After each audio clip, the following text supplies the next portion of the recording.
ValveTime.net. Hi, and welcome to the ValveTime News. Each week and a half, we'll bring you the biggest talking points regarding Valve and the community. I was on vacation until earlier this week, which is why you're just getting this episode now on Wednesday.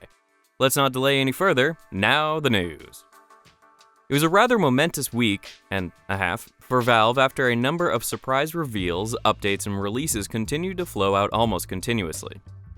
The ball got rolling on Wednesday with Dota 2 after an accidental update to the Steam store page revealed something rather interesting. At around 6 p.m. Pacific Standard Time on Tuesday, July 9th, 2013, Valve uploaded a new blog post to the Dota 2 website entitled "The Beta is Over," explaining how after almost 2 years of beta testing, the invite-only constraints have been removed from Dota 2 for the first time, making the game public after around 3 to 4 years of internal development.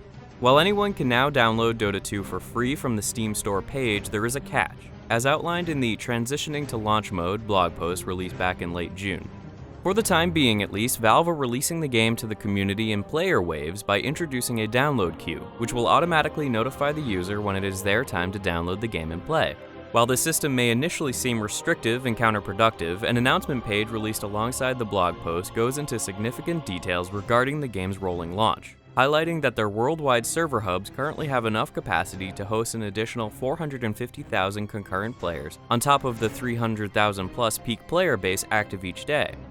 The release queue prevents large influxes of players from crashing or overwhelming the existing server infrastructure in order to avoid disastrous always-online launches similar to that of Diablo 3 and SimCity.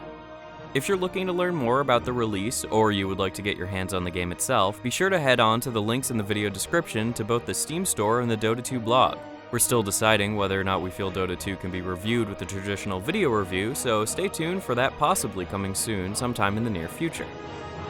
The launch of Dota 2 was celebrated with one of the largest patches in the game's already long and storied history. The update, which was released to the test client on Wednesday and applied to the main client on Friday, introduced a brand new melee strength hero known as Abaddon. While he is largely played in a support role, Abaddon is also one of the most versatile heroes in the game thanks to his powerful utility abilities, which include Aphotic Shield, a damage blocking barrier capable of preventing the target unit from taking 200 damage over a 15-second period, and Death Coil, a ranged nuke which also doubles as a friendly heal, allowing Abaddon to heal 250 HP to allies or deal 250 damage to enemy units.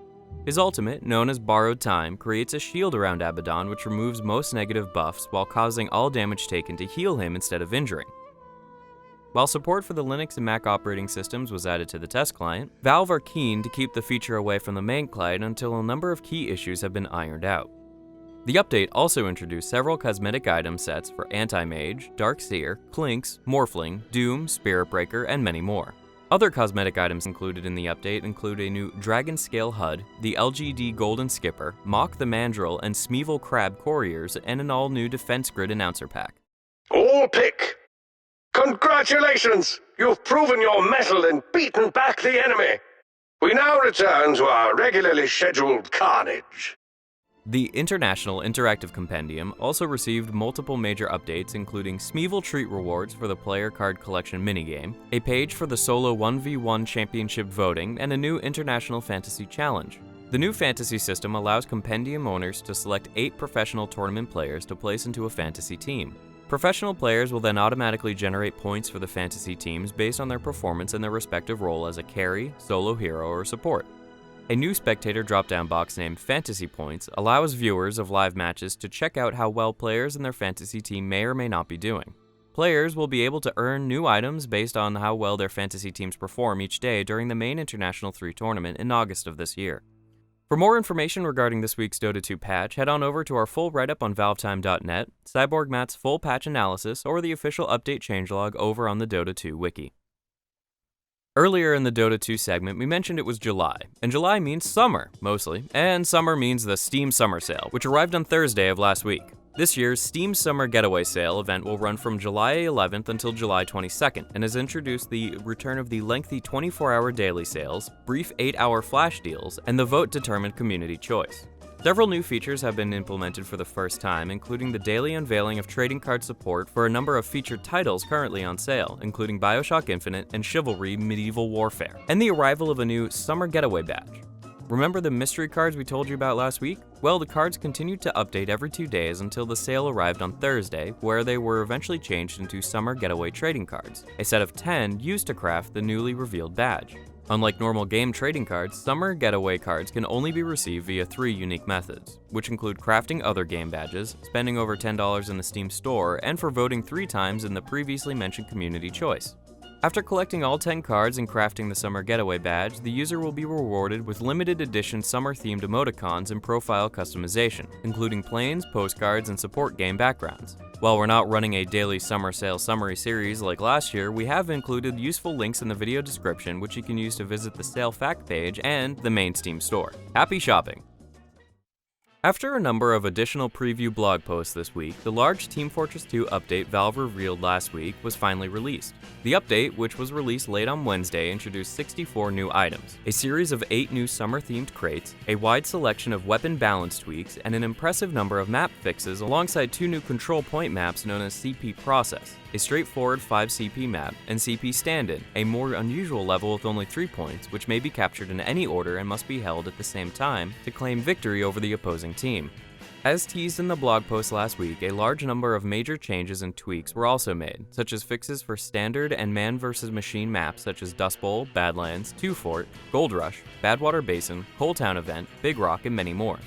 A blog post early last week previewed a number of changes included with the update set to dramatically alter a multitude of weapons and item sets in order to refresh the metagame and to rebalance certain builds. These changes include the removal of gameplay bonuses for numerous item sets, including Heavy's Hibernating Bear, the Pyro's Gas Jockey's Gear, the Sniper's Crocostyle Kit, and several others. Other weapon changes made with the update include an added overheal limit for the Medic's Quick Fix, an additional 40% cloak duration for the Spy's L'Entreguerre, is that how it's said? Afterburn fire immunity for the Demoman's Charge and Targe, and a marked for death effect for the Soldier's Escape Plan, and many more. The update included too many changes for us to talk about here, so we've included links in the video description to our full write-up over on ValveTime.net. Each of the preview blog posts on the Team Fortress 2 website and the official update changelog over on the game's wiki. For this week's discussion, we want to know if you're satisfied with the Team Fortress 2 update or not. Don't forget to explain what you're happy or unhappy about. Oh yes, that reminds me. Last episode, we mentioned we would give a free Steam copy of Frozen Synapse to one lucky viewer who participated in our weekly discussion, and we're glad to announce we have chosen our winner. Congratulations to Gaming Obvious, who explained why they would like to see an account partnership with Amazon to allow Steam users to buy Steam gift cards and games from the website before having the content instantly available to them on their main Steam client. While we don't see this as a particularly viable or realistic possibility given the additional middleman charges required for such a partnership to be viable, it's an extremely interesting idea which we could really see working with some other kind of online outlet. Since we think it would be unfair to ignore Ponage73, who also suggested a similar idea 2 days earlier, we have decided to expand the giveaway by giving Frozen Synapse to Gaming Obvious and by offering an extra gift to Ponage73. Check your YouTube inboxes shortly as we'll send messages your way letting you know how you can claim your prizes. Well done to everyone who took part. We had some really great and original suggestions, so we look forward to running more similar contests soon. Ever wondered what interns at Valve get up to? Well, now we know. On Friday of last week, a number of high school interns currently working at Valve released a new video which previewed a new web-based educational initiative service known as Valve Pipeline. The new, entirely intern-designed initiative has been created to help provide advice and assistance to teenagers and young people looking to start a career in the video game or film industries. The announcement video features appearances from Gabe Newell and a number of interns and was released alongside a brand new website which provides a closer look at the pipeline via a brief description and a FAQ explaining Valve's motivations behind the new educational program. This quote from the FAQ briefly sums up the service.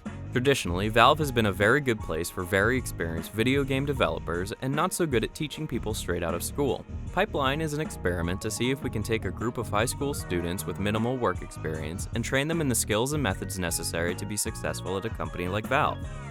The team have included a sign-up section at the bottom of the website to allow interested individuals to sign up for an upcoming newsletter.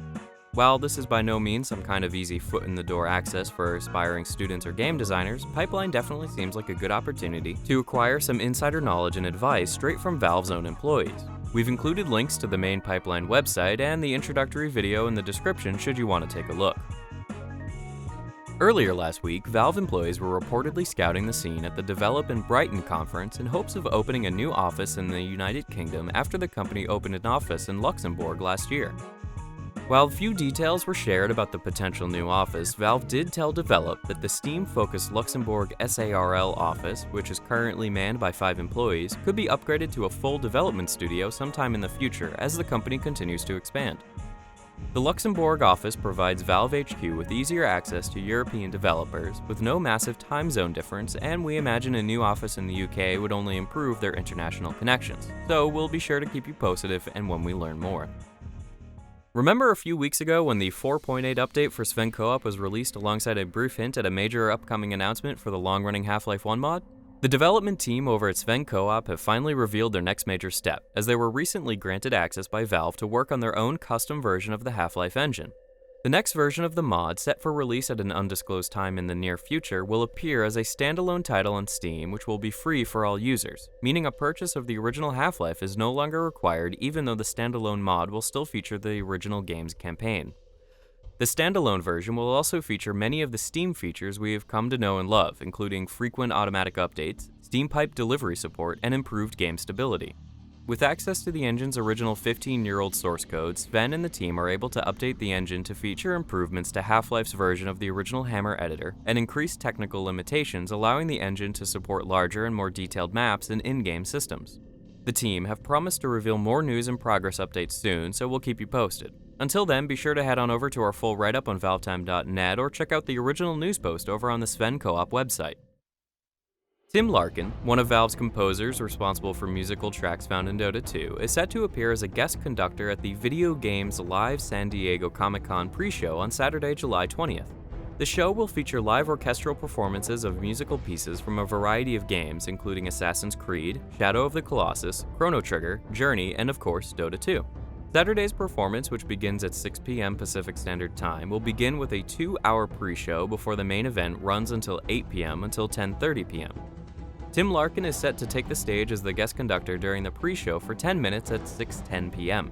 If you're nowhere near San Diego and you're unable to attend the event in person, Video Games Live are planning to stream the full event on Twitch TV, with the broadcast set to take place on the official VGL channel. We've included a link in the video description should you want to head over and take a look.